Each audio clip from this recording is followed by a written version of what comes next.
من فیض‌الله و حبیبه در ناحیه کویبشوف زندگی داریم. شوهرم فیض‌الله سنگ محمد از ماه دکبر باز بی‌درک است. از سال 1993 تا سال 1997 از این استودیوی رادیوی تاجیکستان برنامه خاک وطن پخش می شد. اولها تاجیکان بی وطن گشته رو می دیدیم و پروایی نداشتیم. در تاجیکستان جنگ شهروندی ادامه داشت. این برنامه برای مردمی که سال 1993 از تعقیب سلاح به دستان از تاجیکستان به افغانستان فرار کردند تهیه می شد. تاجیکستان اشک می ریزد. اشک برای فرزندان عقل گم کرده و تشنه خون برادر گشته. تاجیکستان اشک می ریزد. ما فرزند شما فرزند ما. در روزهای اول شمار پناهندگان در افغانستان 90,000 بود. 30,000 آن مستقلانه به غرب و بدخشان برگشته، 60,000 دیگر در آنجا ماندند. مردم ما جایی را انتخاب کرد که در اونجا هم جنگ بود. هر لحظه هر یک دقیقه یک حادثه شدنش ممکن بود. سازمان ملل متحد با حکومت تاجیکستان و رهبران پناهندگان مسئله برگردانیدن پناهجویان تاجیک را به میان گذاشت، چون که وضع امنیتی آنها تشویش آور بود. در کمپ سخی وقتی که ما به لاگر گریزو می رفتیم و درون خیمه های آنها رو ما دیده بودیم، در حقیقت جایی که ما گفتم که قرار گرفته بودن آنها اونجا رو دشت ماران میگفتند.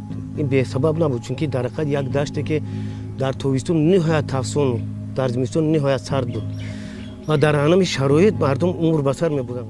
ماه فوریه سال 1993 نمایندگان حکومت نوی تاجیکستان برای دعوت پناهجویان به افغانستان رفتند. شیرعلی مصطفی قلوف خبرنگار تلویزیونی دولتی شامل هیئت بود. با حکم تقدیر ما امروز در مزار شریف در کمپ سخی زندگانی داریم.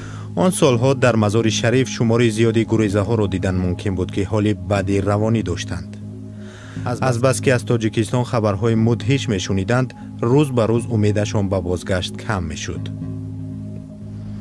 آنها اصلا زیر ترس و هراس قرار داشتن بودن. آدمانی که آماده به لب دریا می اومدن و از اونجا پس می گشتن، چون که جرأتی به وطن برگشتن نمی کردن. ترسشان جا داشت. گروه های مسلح در تاجیکستان بیدادگری می کردند و مقامات حفظ حقوق توانایی محافظت مردم را نداشتند. بعضی نفرهایی بودن که خلل میرساندن، لکن اون معنی رو نداشت که باید که اونها در افغانستان میمونده. هموطنان دور از وطن، شعبه مکتوب‌ها و آموزش افکار عموم برنامه نوبتی را برای هموطنان دور از میهن آغاز میکند. برای ژورنالیستان در این کار جایگاه خاصی قائل بودند که مردم را از دو طرف عامو به هم بپیوندند. اولین نامه ها را از اردوگاه‌های پناهندگان به برنامه خاک وطن نمایندگان حکومت و کارمندان سازمان ملل متحد آوردند. من 2 بار ثبت گریزها را در اداره و بینای امنیت به انجام رسانده بودم و به فکرم اولین نامه ها را نیز کارمندان امنیت آورده بودند. برنامه خاک وطن دوام 5 سال 800 مراتب نشر شده است و در آن 200,000 نامه خواندند. 110,000 نفر از 2 ساحل عمو به همدیگر نامه نوشتند.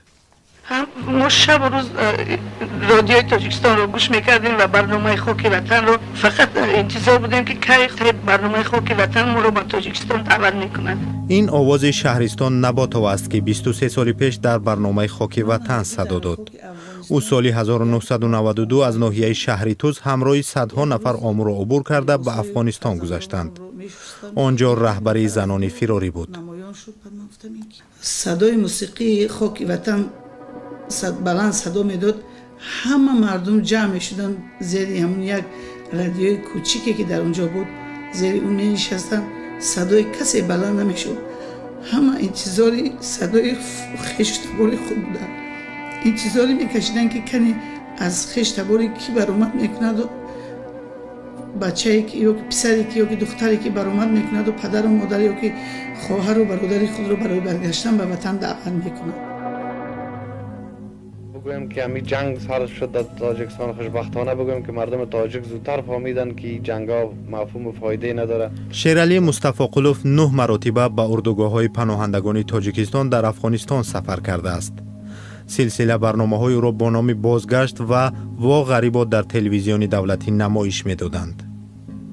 همون وقت گریزها هر یک برنامه که از طریق رادیو خاک وطن پخش کرده میشد یا که سلسله برنامه‌های و غربی آنها رو مردم حتی ثبت میکردن آورده یک بار دیگه تماشا میکردن و بین یکدیگر پهن میکردن. محققان میگویند برنامه خاک وطن و نمایش‌های وا غریبا و بازگشت برای برگردانیدن 800,000 پناهنده نقش مؤثری داشته است. خاک وطن چند مؤلف داشت. یکی از مؤلفانش ثریای شجاعت در جنگ شهروندی پدر و برادر را از دست داد. او میگوید نقل قصه های پناهندگان در برنامه های او به این خاطر پرسوز و گداز بودند. به این وسیله میخواست در محیط جنگ و بیرحمی ترحم را در دل آدمان بیدار سازد.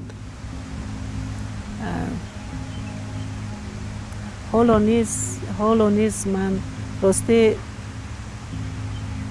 وقتی که من اون ورق‌های زرد که در ماشین که ما با دست چاپ میکردیم ورق گردانی میکنم، حالا نیز آن روزها پیش رویم میاند، حالا نیز اشک گلوگیرم میکند.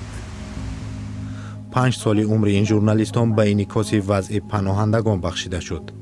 لحظه های تشویش‌آور و رقت‌آور را پس سر کردند. گاه‌ها آنها را به طرفگیری، نگفتن حقیقت عیبدار میکردند، اما خودشان میگویند به حدی که میتوانستند رسالت روزنامه‌نگاریشان را اجرا کردند.